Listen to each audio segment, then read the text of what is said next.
나는 인생을 가까이서 보면 비극이지만 멀리서 보면 희극이다. 이런 말들을 하곤 합니다. 직장도 그런 것 같은데요. 가까이서 보면 변동성 안에서 비극처럼 보일 수 있겠지만 길게 보면 우상향하는 주가 차트가 희극처럼 보입니다. 보시는 것처럼 나스닥 지수의 최근 6개월 차트를 보면 변동성이 크게 나타납니다. 비극처럼 보이는 시기도 있네요. 하지만 장기 차트를 보면 분명 굴곡은 있지만 결국에는 희극이 아닐까요? 그렇다면 지금이라도 주식을 사야 할까요? 너무 올랐나요? 이런 궁금증 많이 드시죠? 연금 계좌처럼 장기 투자 계좌에서 적립식으로 투자한다면 그 시기를 고민하지 마세요. 그러면 많은 사람들이 그때 샀었어야 했는데, 팔았어야 했는데 이렇게 말하면서 껄무새가 되는 것 같은데요. 사람들은 저가에 사고 고가에 팔 수 있다고 생각하죠. 하지만 이걸 맞추는 사람은 굉장히 적고 드뭅니다. 그리고 이 확률이 굉장히 낮다는 것을 경험상 알 수 있겠죠. 그래서 우리들은 적립식 투자를 많이 하게 되는데요.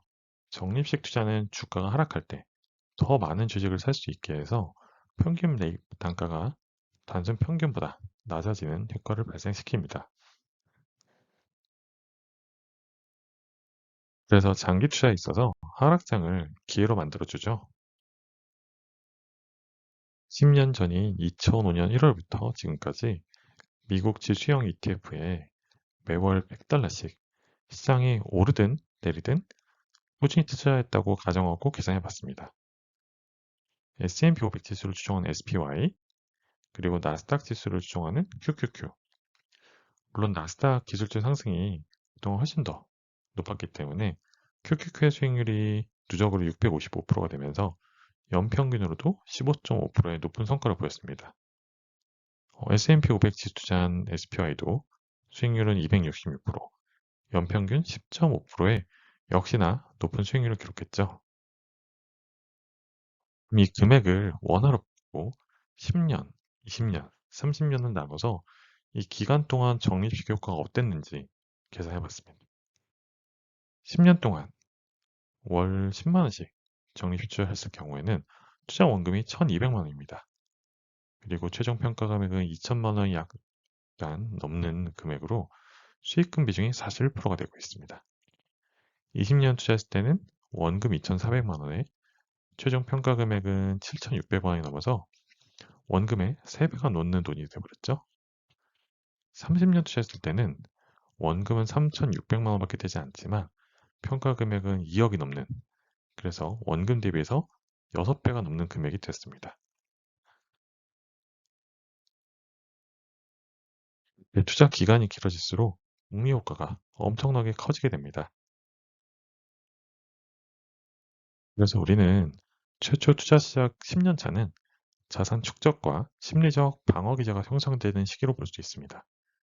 다음 20년은 원금 손실이 거의 되지 않는 효과가 나타나는 시기로 볼 수 있기 때문에 장기 투자를 할수록 조금 더 심리적으로 안정감을 찾을 수 있습니다. 저는 30년 투자했을 때는 앞서 말씀드린 것처럼 복리 효과가 기하급수적으로 발생하게 됩니다. 30년 투자 금액을 봤을 때 원금은 적지만 총 자산의 84%가 수익금으로 구성되게 됩니다. 시간과 수익금이 만들어낸 결과로 볼 수 있죠. 시 30년 투자하면서 중간에 시장이 정말 좋을 때 시장을 예측하면서 투자금을 환매했다가 다시 한번 들어가는 이런 투자를 할 수가 있는데요. 혹시 그 시기가 정말 시장이 좋았던 시기다 하면 어떤 결과가 발생이 됐을까요? 만약 30년 중에 가장 시장이 좋았던 열흘을 빼고 투자했다면 그 결과는 수익이 거의 반으로 줄어들게 됩니다. 그리고 30일의 기간을 투자하지 않았다. 이럴 경우에는 그 투자 성과가 현저하게 낮아지는 걸 볼 수 있습니다. 또한 적립식 투자가 사람의 심리에는 어떤 영향을 미칠까요? 주식에 투자해서 수익이 난 100만 원보다 100만 원 손실에 대해 더 전전긍긍하면서 일도 손에 안 잡히는 경험을 해보셨을 겁니다. 적립식은 이런 상황에서 먼저 후회하는 마음을 덜 들게 하죠. 그래서 심리적 위안을 주게 됩니다. 따라서 시장 하락을 기회로 인식하게 만드는 효과가 있습니다. 그렇다면 앞선 영상들에서 알아본 연금이나 IRP, ISA에서 장기 투자할 수 있는 지수형 ETF를 다시 한번 정리해 드리겠습니다. 먼저 S&P 500 지수에 취하는 타이거 미국 S&P 500 ETF입니다. 국내에 상장된 미국 지수형 ETF 중에서 순자산 규모가 가장 크고 오른쪽에 보시는 것처럼 엔비디아, 애플 등 지수를 구성한 시가총액 상위 기업들에 투자합니다. 운용 보수는 연 0.0068%인데 타이거나 코덱스 ETF가 후발주자인 에이스나 라이즈에서 발행한 S&P 500 지수형 투자 ETF보다 운용 보수가 상대적으로 높습니다. 따라서 주요 운용사의 지수형 ETF 중 원하는 ETF를 하나 정해서 장기 투자하시게 된다면 앞서 말씀드린 적립식 효과를 얻을 수 있겠습니다. 하지만 적립식하는 계좌가 만약 DC나 IRP와 같은 퇴직형 계좌라면 주식형 ETF를 현재 제도상 100% 모두 투자할 수가 없습니다. 그래서 여기에 대한 대안을 보여드리면 바로 채권 혼합형 ETF입니다. 흔히 TDF 펀드나 ETF를 많이 투자하시는데 이 채권 혼합형 ETF도 연금 계좌에서 100% 한도로 투자할 수 있는 ETF입니다. 보여드리는 에이스 미국 S&P 500 미국제 혼합 50 액티브 ETF는 S&P 500 지수와 미국 단기채를 반반에서 분산 투자하는 ETF입니다. 만약 국내에 상장된 ETF가 아니라 미국에 상장된 ETF로 직접 지수에 투자한다면 조금 더 선택의 폭이 넓긴 합니다. 많이 알려진 SPY도 있고 그거보다 보수가 좀 더 저렴한 VOO 등의 ETF들이 있습니다. 하지만 요즘엔 장기 투자에 있어서 보수도 굉장히 중요한 부분이다 보니까 여기 보여드리는 SPYM 이 ETF는 S&P 500 지수를 추정하면서 지수 구성 종목 전체를 포함한 포트폴리오를 갖고 있는데 SPY와 같으면서 보수가 보시는 것처럼 0.02%로 훨씬 더 저렴한 ETF입니다.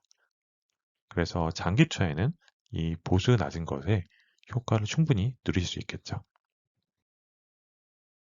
다음으로는 과거 30년 동안 성과를 봤을 때 S&P 500보다 더 큰 폭으로 상승했던 나스닥 지수를 추정하는 ETF입니다. 먼저 국내 상장된 코덱스 미국 나스닥 100 ETF와 같은 경우는 삼성자산에서 운영하면서 지난 2021년 상장했습니다. 나스닥 100 지수를 추정하고 총 보수는 0.0062%입니다. 종목은 오른쪽에 보시는 것처럼 엔비디아, 애플, 마이크로소프트, 아마존닷컴, 메타 등 나스닥 구성하는 시총 상위 종목들로 편입이 되어 있습니다. 만약 지수를 추정하면서도 더 큰 수익을 내고 싶다 하면 이 ETF에 관심 가져보시죠.